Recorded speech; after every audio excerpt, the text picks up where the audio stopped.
this online enrichment classes. So today I will be dealing some of the MCQs on the chapter relations and functions. Many students have requested to solve from NCERT exemplar questions in these classes. So I will try today to solve some of the questions from NCERT exemplars. So let's begin with, this is a question of NCERT exemplar. The question asks the maximum number of equivalence relations on the set A, which is equal to 1, 2 and 3. Okay, so here I am given with this set, right? So this set actually is nothing but a set containing 3 elements, and the set is having a total of 3 elements. Hence let me see how to construct equivalence relation on this kind of sets, right? So for that, let me show you in another sheet of paper. I have taken A to be 1, 2 and 3. First let us form an equivalence relation R1, and I will be taking the elements 1, 1. Next I will be taking 1, 2, 2, 2 and 3, 3. This is a minimum condition for reflexive relation. So let us test, is it reflexive? And our answer is yes, it is reflexive, because 1 is reflecting, 2 is also reflecting, 3 is also reflecting. Then my question is it symmetric? For that, let us see. 1, 1, I need 1, 1 to be present, it is there. Similarly 2, 2, for 2, 2 I need 2, 2 to be present, it is also there. And 3, 3, it is also there. And there is no question of transitivity, because 1 is related to 1 and I do not find any element where 1 is related to any other element. So for transitivity I need to have one third element to be present, but here first element is 1 comma 1 and I do not have 1 to be related to any other element. For example, if I would have 1 1 and 1 3, I need to have 1 3, because I have to transit the relation from this to this, but I do not have such element here, hence it is considered to be transitive. Here why? Because transitivity says if I have 2 elements, then I must have the third. If I do not have the second element, then no need to consider whether it is transitive or not, it is already transitive. So transitivity is satisfied in this case.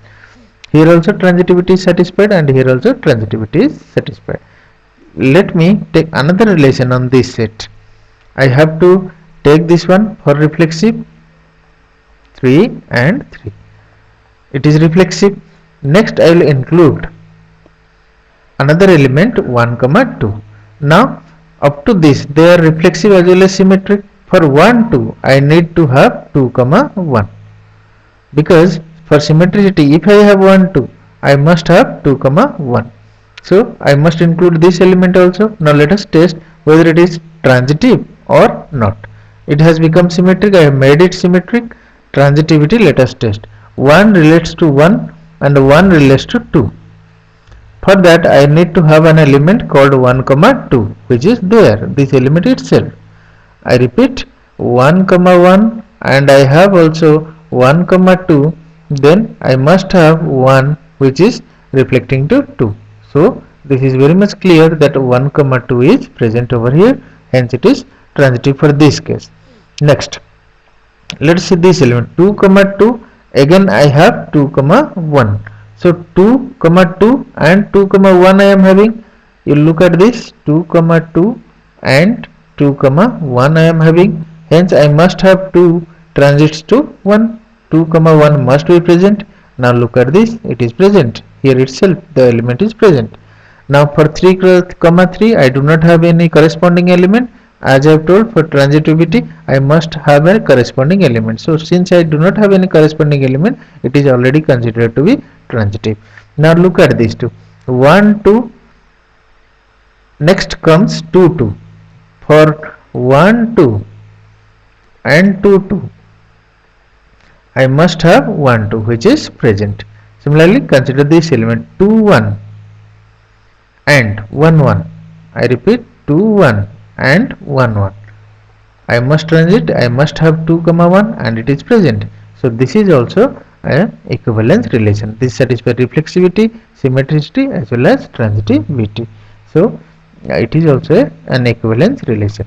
Now let us extend our discussion. 1 comma 1, this is 2 comma 2, this is 3 comma 3, and 1 comma 2 I have, 2 comma 1 already I have.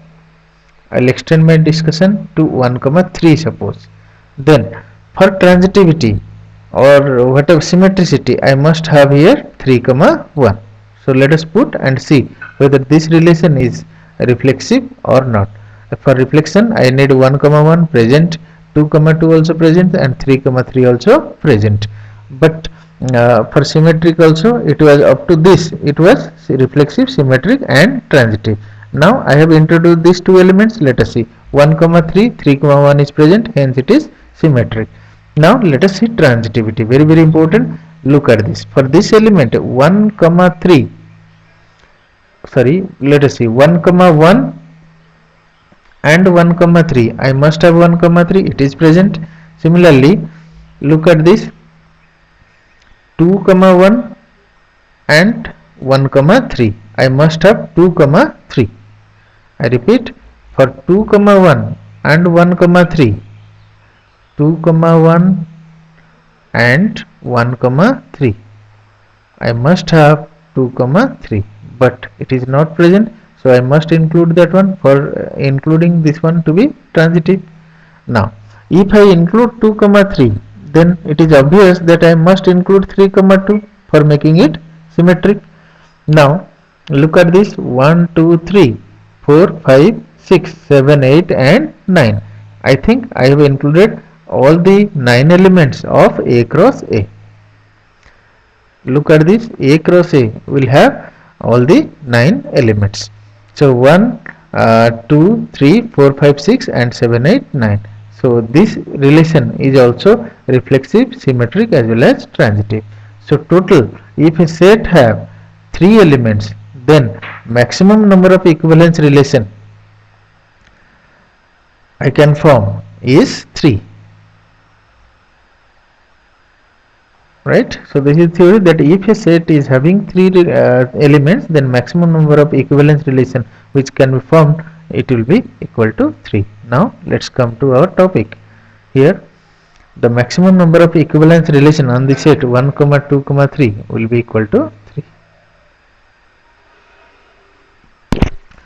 So this question is over. Now let me discuss the 31st number. The question is, if a relation R on the set 1 comma 2 comma 3 be defined as R equals to 1 by 1 comma 2, then R is reflexive or not? Surely it is not reflexive, since for 1 I must have 1 there. So 1 comma 2 is there, 1 comma 1 I require for reflection. Now let us say transitive, symmetric, sorry. For symmetricity I need 1 comma 2 as well as 2 comma 1, so it is also not symmetric. Now the trick is transitive. Remember, as I told, for transitive minimum I require 2 elements, then I should see whether it is reflecting or it is getting transitive or not. But here only one element is there, since 2 is not corresponding to any other element, hence it is considered to be transitive. So remember, when there is one element, it is already considered to be transitive. For transitivity, for if there are 2 elements present, then I have to see the third one, otherwise it is considered to be transitive. So this answer will be, it is a transitive relation. Next, the question is, let us define a relation R, A relate B if A is greater than equal to B. Now let us see R is an equivalence relation or not. Okay, so look at this. Our R, the relation R is given that A is greater than or equal to B. I repeat this one, please see the question once again. A is greater than equal to B. Let us see whether it is reflexive or not reflexive. Okay, for reflexive I have told you replace B by A. If I replace B by A, then we can see this one to be like this. For any reflection, you can see it in this way. A is greater than equal to A, and this statement is true. Then for symmetricity,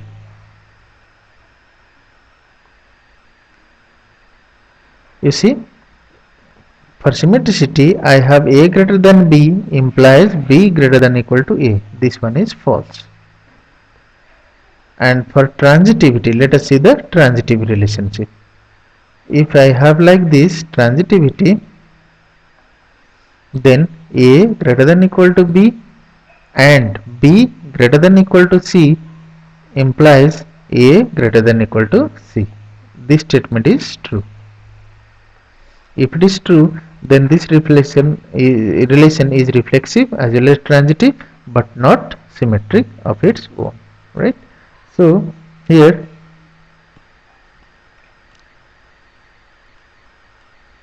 look at this.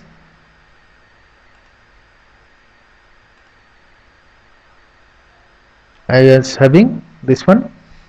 I was talking about this one. It was reflexive. I have already proved it is reflexive and transitive but not symmetric. So this one will be the correct option. Reflexive, transitive but not symmetric. Now let's proceed to the next question. In the next question, it is given that here let A is having the elements 1, 2, 3 and consider the relation R, which is this one. Let us see whether it is reflexive, symmetric or transitive or not. So here for 1, 1 I need to have it is reflexive already, 2, 2 also it is reflexive, 3, 3 also it is reflexive. Now for 1, 2 I need 2, 1, it is not present. Hence it is not symmetric. Reflexive is satisfied but symmetricity is not satisfied. Now let me test transitivity. For 1, 1 and 1, 2 I need 1, 2, it is present. For 1, 1 and 1, 3 I also need 1, 3, it is also present. For 2, 2 and 2, 3 I need 2, 3, it is also present. For 3, 3 I do not have any corresponding element, hence it is considered to be transitive. So here the option will be reflexive but not symmetric. Symmetric and transitivity is wrong because it is not symmetric. Reflexive but not transitive, it is also wrong. Neither symmetric nor transitive, but it is becoming transitive. So it is reflexive but not symmetric is the correct option. Okay, now let us proceed further. Question number 35, let us see. Very important question. If the set A contains 5 elements and the set B contains 6 elements, then the number of 1, 1 and onto mappings from A to B is how much? Right? 1, 1 and it must be onto. So for that, let me show you the figure. For this one,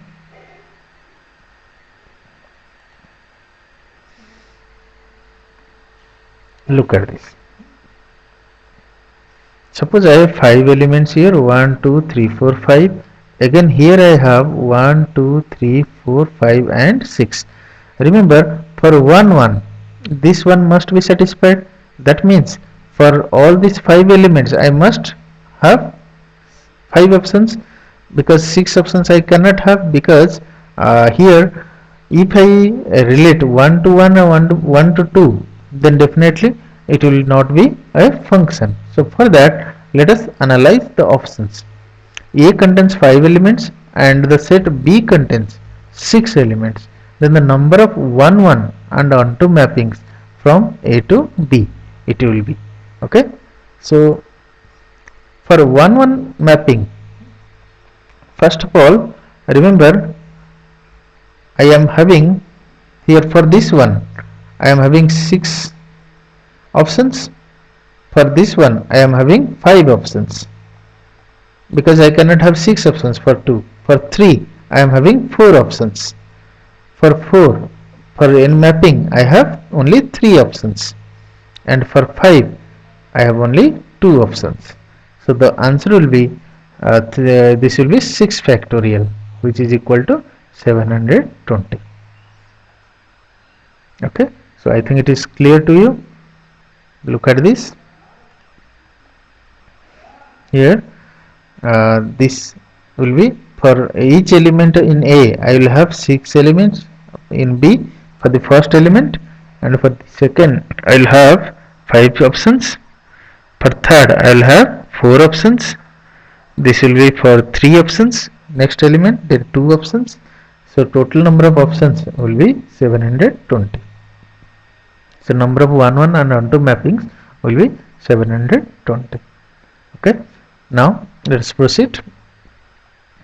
Let us say A is this 1 to n and B is A to B, then the number of surjections 1 1 injection and 1 2 is surjection. So look at this, from A into B. So B is having here 2 elements and A is having n elements. Now if I do the mapping before you, look at this. Total here I have n elements, okay, and here I am having only 2 elements.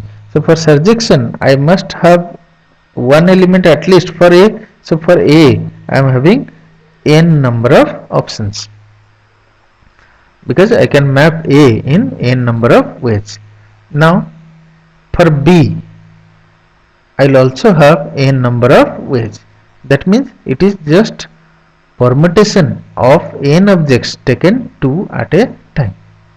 I repeat, permutation of n objects taken 2 at a time, and the answer will be np2, which is given by n factorial divided by n minus 2 factorial. Right?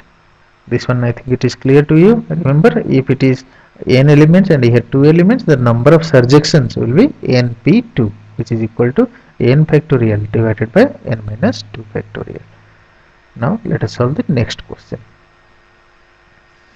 Let f from R to R be defined by f of x is 1 by x, then f is 1 1 or 1 2 or not. Let us see. Okay. Now for 1 by x, definitely if I have the elements like this, f of x is 1 by x. Let us see. F of x, it is equal to 1 by x, and for 1 1, 1 by x1 will be equal to 1 by x2. Obviously it is x1 equals to x2. So if you recall, I have told you once that for 1 1 you test it by taking f of x1 equals to f of x2, and from that I am getting 1 by x1, it is equal to 1 by x2, hence I get x1 equals to x2. So this is obviously 1 1. Now for onto, okay, for proving whether it is onto or not, you take it like this. Let y equals to 1 by x and x will be definitely equal to 1 by y. Okay, so now you write a statement. The statement is for all y belongs to the second set. What is the second set given here? Look at this, R to R. For all y belongs to R, I have x also belongs to R. What I want to say is, if I take any value of real number of y, then I will get the value of x, which is wrong, because for y0 I do not have any value of x. So this is false. So based on this logic, this is becoming 1 1, but it is not onto. So let me examine the options. Look at this, 1 1, then onto is not correct, bijective is also not correct, and f is not defined. Not defined, it will be incorrect, so you just write it, it is 1 1. Right? Now let us see this one. Here f of x is 3x square minus 5 and g of x is x by x square plus 1. I repeat, f of x is 3x square minus 5. Okay, so let us see it.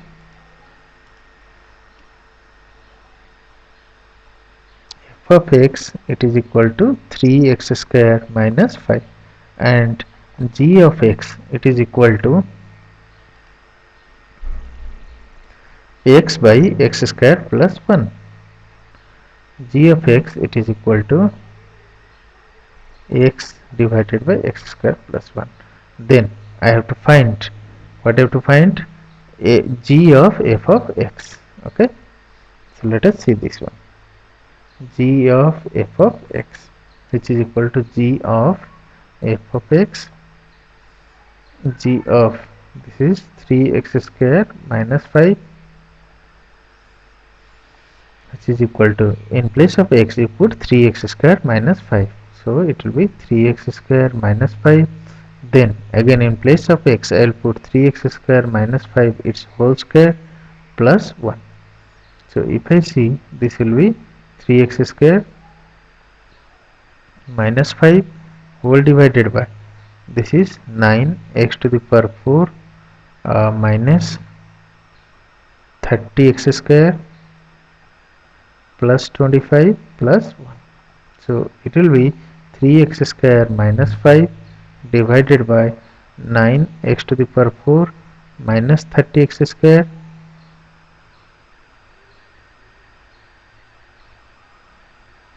plus 26. So let me examine the options. Look at this, 3x square minus 5 divided by 9x to the power 4, then minus 30x square plus 26. So this option is correct. Option number 1. It is correct. Next question. Which of the following functions from z to z are bijections? So let us see. This is from integer to integer. Bijection means it must be 1 1 as well as onto. For cubic function it is always 1 1 and onto. So it is also bijection. Remember, every cubic function is 1 1 as well as onto. Next is, sorry, x cube. From this function is from g to z. Every real function from cubic function it is 1 1 and onto, but from z to z it is not 1 1, it is 1 1 but not onto, right? So it is not correct, it is not a bijection. Similarly, f of x equals to x plus 2. So let us decide this one. If I can have any functions over here, definitely it will be all integers, so hence it is 1 1 as well as onto. You can test it yourself also. From z to z it is 1 1 as well as onto, and here it is 1 1 but not onto. Since if I take this one ax in terms of y, then fraction comes, fraction is not a part of z. Similarly, if I take y in terms of x, then it will square root comes, so it is also not a bijection. So only bijection function is f of x equals to x plus 2. You can test it yourself also, try it. Next, question number 40. If f from R to R be the function defined by f of x is x cube plus 5, then f inverse x is what? Right? So let us solve it. Very easy. You take it like this. Y equals to, in place of f of x you take it as y, x cube plus 5. Then you convert x in terms of y. So x cube, it is nothing but y minus 5, right? So here I get x equals to y minus 5 raised to the power 1 by 3. So if I take, this is f inverse of y, so f inverse x, it will be y minus 5. So I write here f inverse of y, it is this y minus 5, it is raised to the power 1 by 3. Therefore f inverse of x, it will be equal to x minus 5 raised to the power 1 by 3. So this option is correct one. X minus 5 raised to the power 1 by 3. Right? Now look at this. F from A to B and G from B to C with the bijective functions. Then G of f of inverse, it will be what? Right? So it is simply, if I take the function g of f of inverse, similarly g of f is not a function from A to C. G of f is a function from A to C. So g of f inverse will be a function from C to A. So where can I get C to A? First of all, if I take G inverse, then I get C to B, and if I get F inverse, then I will get B to A. So simply for G of F inverse, I have to first go to G of F.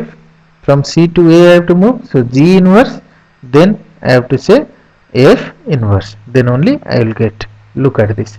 G of inverse will be a function from C to B, and f of inverse will be a function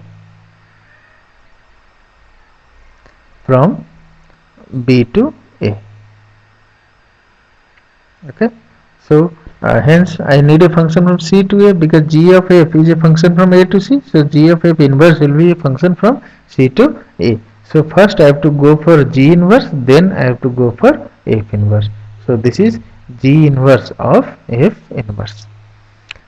Now let me discuss the last question of today, that is question number 42. F from R to 3 by 5 R minus 3 by 5 to R be defined as f of x is equal to 3x plus 2 divided by 5x minus 3. Then f inverse of x let us find. Okay, 3x plus 2 divided by 5x minus 3. So f of x is 3x plus 2 divided by 5x minus 3. Let me re-verify this one. Yes, it is 3x plus 2 divided by 5x minus 3. Right?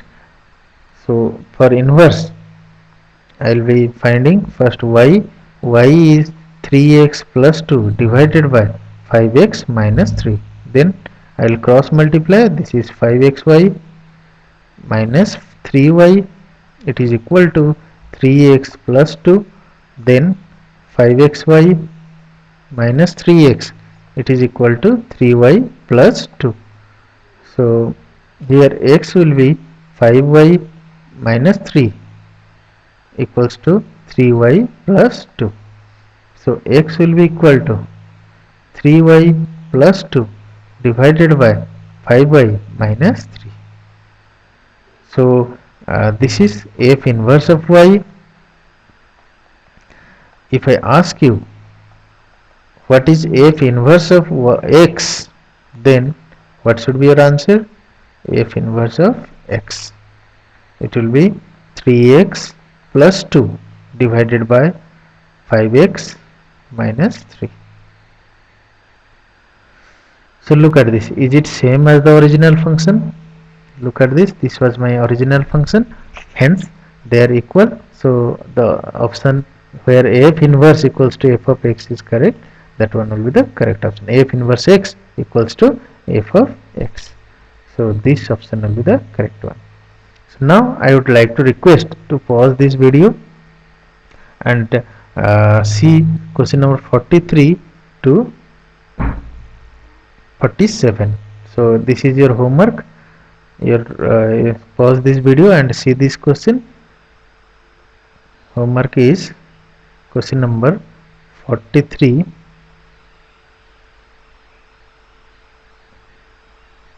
to question 47. Once again I am moving this one.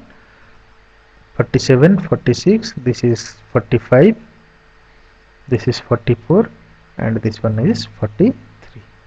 So you solve 43 to 47 question number, and whatever doubts you send it through email ID. Okay, thank you very much.